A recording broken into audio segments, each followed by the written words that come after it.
Students, आज का lecture laser पे है। 20th चैप्टर का ये लास्ट टॉपिक है, जिसमें हम देखेंगे लेज़र की डेफिनेशन, उसकी प्रॉपर्टीज़, लेज़र लाइट कैसी होनी चाहिए, फिर स्पॉन्टेनियस एंड स्टिमुलेटेड एमिशन है।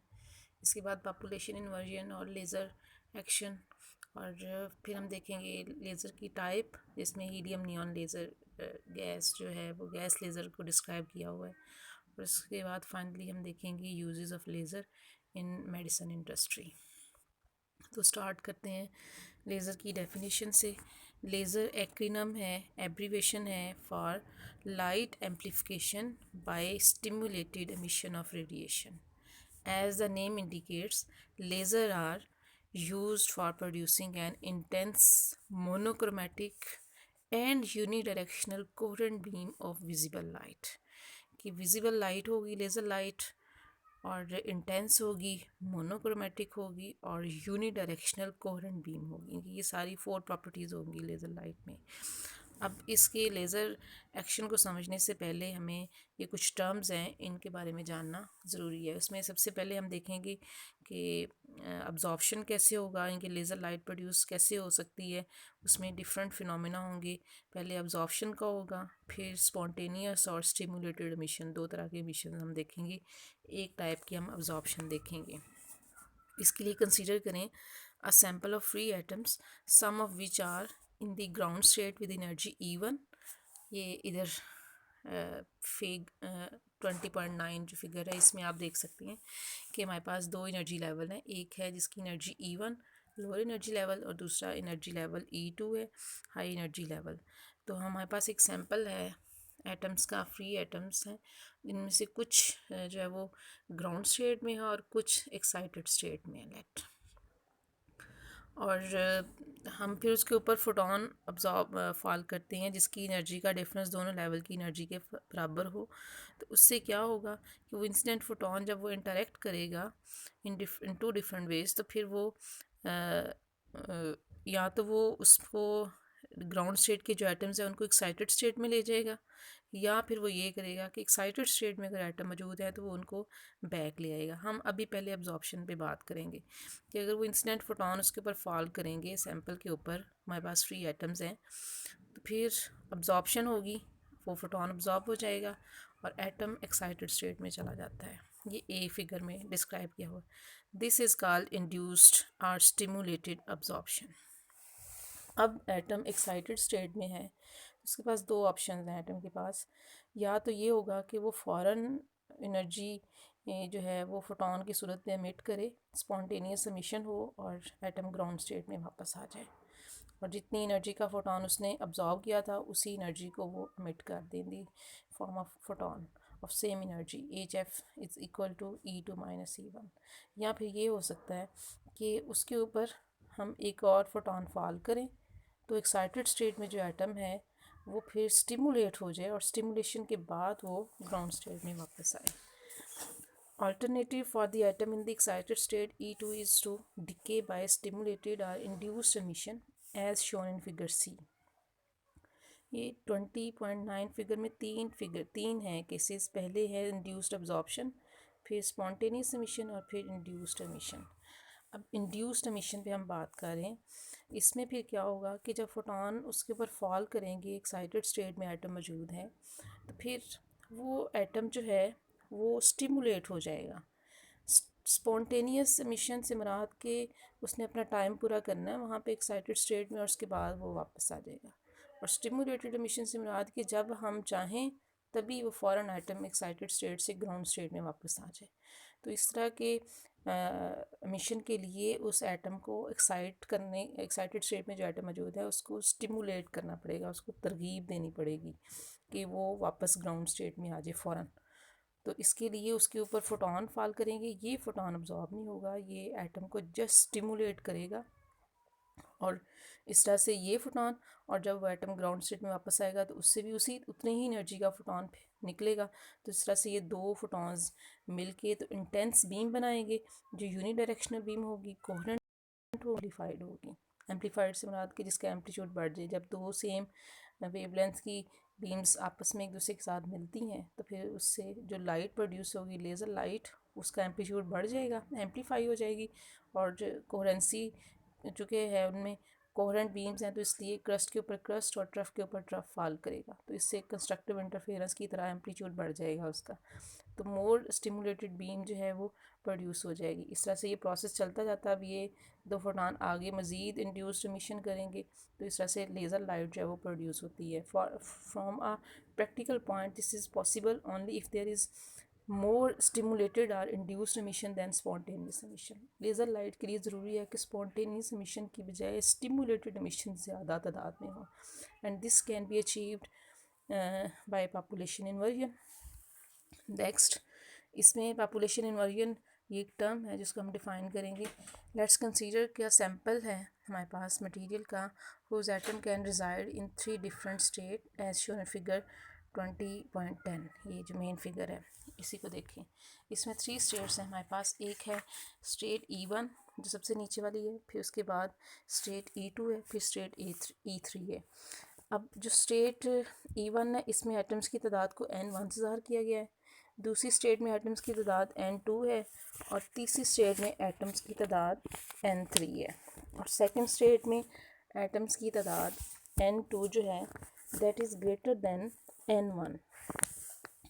मतलब ये अब इसमें जो पहली स्टेट है ये ग्राउंड स्टेट, जो दूसरी स्टेट है ये मेटास्टेबल स्टेट है, और जो तीसरी स्टेट है ये एक्साइटेड स्टेट है।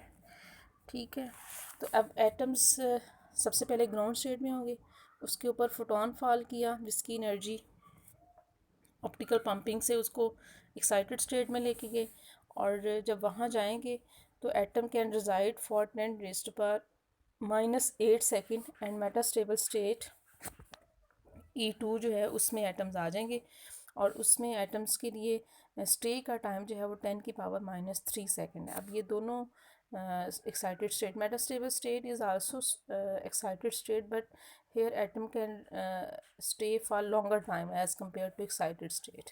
एक्साइटेड स्टेट में एटम्स 10⁻⁸ सेकेंड एग्जिस्ट करता है, स्टे कर सकते हैं, और जो मेटास्टेबल स्टेट में इसमें 10⁻³ सेकेंड के मतलब ये कि 1 lakh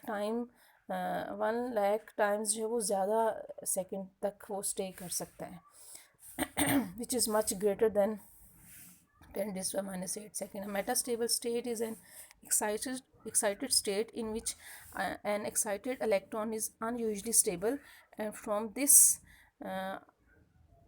from this state only after relatively longer time यहाँ से इलेक्ट्रॉन जो है स्पॉन्टेनियसली फॉल करके जो है वो इस स्टेट में आ जाता है, वापस आ जाता है। A metastable state is an excited state in which an excited electron is unusually stable, and from which the electrons spontaneously fall to lower state only after relatively longer time. The transition from R to these states, metastable states, are difficult as compared to other excited state. यानी कि यहाँ पे चूँकि atom ज़्यादा देर तक stay करता है, इसलिए इस स्टेट में लेके आना और यहाँ से वापस ग्राउंड स्टेट में लेके जाना मुश्किल होता है, डिफ़िकल्ट होता है अदर एक्साइटेड स्टेट्स की निस्बत। Hence, instead of direct excitation to this state, electrons are excited to the higher level. अब इसमें डायरेक्ट लेके आने की बजाय एटम को इससे ऊपर एक्साइटेड स्टेट में लेके जाया जाता है। अब वहाँ पे जब जाएंगे तो फिर वहाँ से स्पॉन्टेनियस एमिशन होगा, और एटम जो है वो मेटास्टेबल स्टेट में आ जाएंगे इलेक्ट्रॉन्स। अच्छा, जब एटम एक्साइटेड स्टेट में है इसकी बात करते हैं तो इसका मतलब यही है कि इलेक्ट्रॉन एक्साइटेड स्टेट में है। The electrons are excited to the higher level for spontaneous fall to metastable state. Also, let's assume that the incident photon of energy HF, which is equal to E3 minus E2, E3 minus E1, sorry, E3 minus E1 raise the atom from the ground state E1 to the excited state E3, and but the excited atom don't decay back to E1. ये अब atom जब वो decay करेगा उसने excited state में अपना 10⁻⁸ second time गुजारना है, उसने ग्राउंड स्टेट में वापस आना है, वो स्पॉन्टेनियस एमिशन करेगा और वो atom excited state Meta state में चला जाएगा, एंड दस the only alternative for the atom in the excited state E3 is to decay spontaneously to the state E2. The atom reach state E2 much faster than they leave state E2. वो वहाँ से फ़ौरन आते जाएंगे, लेकिन metastable state से वो जल्दी ग्राउंड स्टेट में वापस नहीं जाएंगे. इस तरह से एटम्स ग्राउंड स्टेट्स में एक्साइटेड स्टेट से चले जाएंगे E3 में, और E3 से फ़ौरन वो E2 में आ जाएगी. लेकिन E2 से एटम जल्दी E1 में वापस नहीं आएंगे स्टेट में. तो इस तरह से आहिस्ता आहिस्ता ऐसी स्टेट आ जाती है, ऐसी स्टेज आ जाएगी जब एटम्स की तादाद मेटास्टेबल स्टेट में ज़्यादा हो जाएगी as compared to ground state and excited state. This situation is called this eventually leads to the situation that ये चीज़ important है, यहाँ से समझ लें. The state E2 contains more atoms than the state E1. This situation is known as population inversion. Once the population inversion has been achieved, the lasing action of the laser is simple to achieve. Lasing action मतलब laser light का produce होना है. Lazing action जब वो start हो जाता है, समझ लें, the atom in the metastable state E2 are bombarded by the photons of energy HF, which is equal to E2 minus E1, resulting in an induced emission. अब वो मेटास्टेबल स्टेट में मौजूद होंगे, तो फिर उसके ऊपर फोटोन फॉल किए जाएंगे जिनकी एनर्जी एफ जो है वो E2 माइनस E1 के बराबर होगी. ये भी स्टिमुलेटेड एमिशन कराएंगे, और हर एक एटम के कॉरेस्पॉन्ड हम उसमें फोटोन फॉल करेंगे, जिससे वो इंटेंस बीम हमें मिलेगी. अभी वो इनकमिंग फोटोन भी मौजूद हैं, और जो उसमें से फोटोन अमिट होंगे वो भी साथ मिल जाएंगे, जिससे हमें रिजल्टिंग इंटेंस कोहेरेंट बीम मिलेगी in the direction of the incident photon. The emitted photon must be confined in the assembly long enough to stimulate further emission from other excited atoms, and this is achieved by using mirror at the two end of the assembly. मतलब एक tube इस्तेमाल की जाती है, एक assembly होगी जिसको glass tube का नाम दे सकते हैं, जिसके एंड पे मिरर्स लगाए जाते हैं ताकि जब फोटोन फाइनली मूव करता हुआ एंड पे पहुंचे तो वहाँ से मिरर से टकरा के वापस आ जाएगा. इस तरह से वो मज़ीद बाकी और एटम्स में स्टिमुलेटेड एमिशन या अब्जॉर्प्शन का प्रोसेस कर सकता है.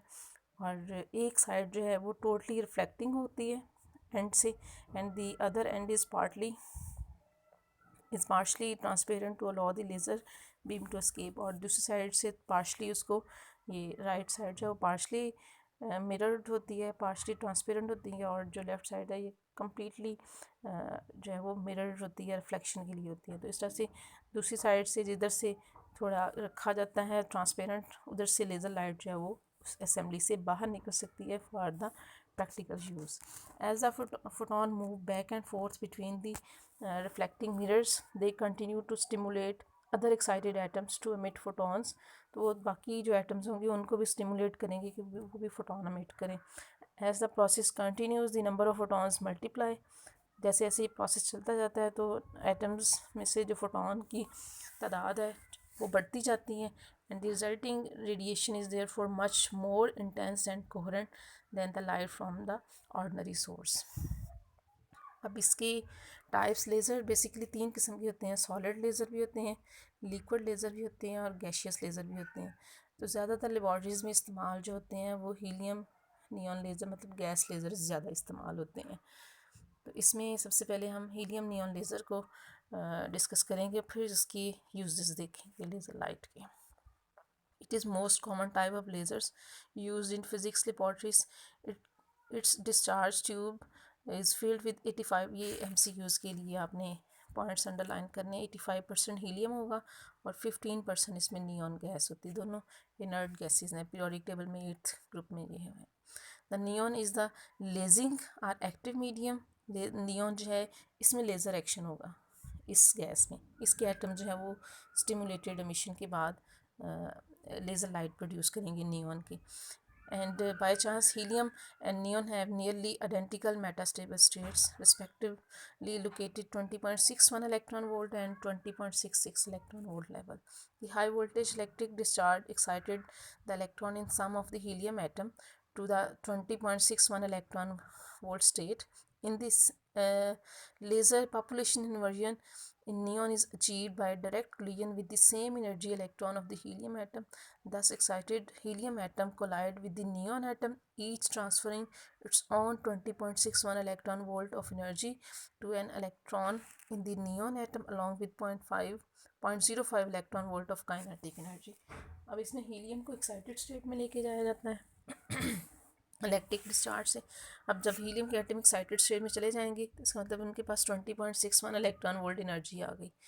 तो हीलियम जो है उसने फिर नियॉन के एटम के साथ टकराना है, डायरेक्ट कोलिजन होगा उनका, तो जिससे वो अपनी सारी की सारी एनर्जी जो एक्साइटेड स्टेट की है plus their kinetic energy 0.05 electron volt, ये मिला के टोटल जो है वो 20.66 इलेक्ट्रॉन वोल्ट एनर्जी हो जाएगी. तो ये सारी की सारी नियॉन के जब मिलेगी तो नियॉन के एटम जो ग्राउंड स्टेट में थे वो फिर एक्साइटेड स्टेट में चले जाते हैं. As a result, the electron in the neon atoms are raised to 20.66 electron volt state. In this way, a population inversion is sustained in the neon gas relative to an energy level of 18.70 electron volts. Spontaneous emission from neon atom initiate laser action, and stimulated emission cause electron in the neon to drop from 20.66 electron volt to 18.70 electron volt level, and the red laser light of wavelength 632.8 nanometer correspond to 1.96 electron volt energy is generated. इस तरह से laser light, ये देखें इधर इसकी figure में, ये इसमें हीलियम की ग्राउंड स्टेट और उसकी मेटास्टेबल स्टेट है. फिर वहाँ से वो टकराएंगे तो नियॉन को वो अपनी एनर्जी भी देगा मेटास्टेबल स्टेट के बराबर, क्योंकि दोनों की मेटास्टेबल स्टेट जो है तकरीबन एक दूसरे के बराबर है. तो फिर इस तरह से वो हीलियम के एटम जब नियॉन के एटम के साथ टकराते हैं तो फिर वो अपनी सारी एक्साइटेड स्टेट की एनर्जी प्लस काइनेटिक एनर्जी इसको दे देते हैं. तो फिर इससे नियॉन के एटम जो है वो मेटास्टेबल स्टेट से अपनी लोअर स्टेट में आ जाते हैं, जहाँ पे एनर्जी का डिफरेंस स्पॉन्टेनियस एमिशन होगा और 18.70 इलेक्ट्रॉन वोल्ट की एनर्जी के लेवल के बराबर आ जाएंगे. और इस तरह से फिर वहाँ से स्टिमुलेटेड एमिशन के बाद वो ग्राउंड स्टेट में आएंगे वापस और रेड लाइट प्रोड्यूस करेगा नियॉन. और उस रेड लाइट में जो एक फोटोन होगा रेड का, उसकी एनर्जी 1.96 इलेक्ट्रॉन वोल्ट के बराबर होगी. अब इसके यूजेस हैं लेज़र के, यूजेस ऑफ लेज़र्स ये चलें नेक्स्ट मैं डिस्कस करती हूँ अलग से.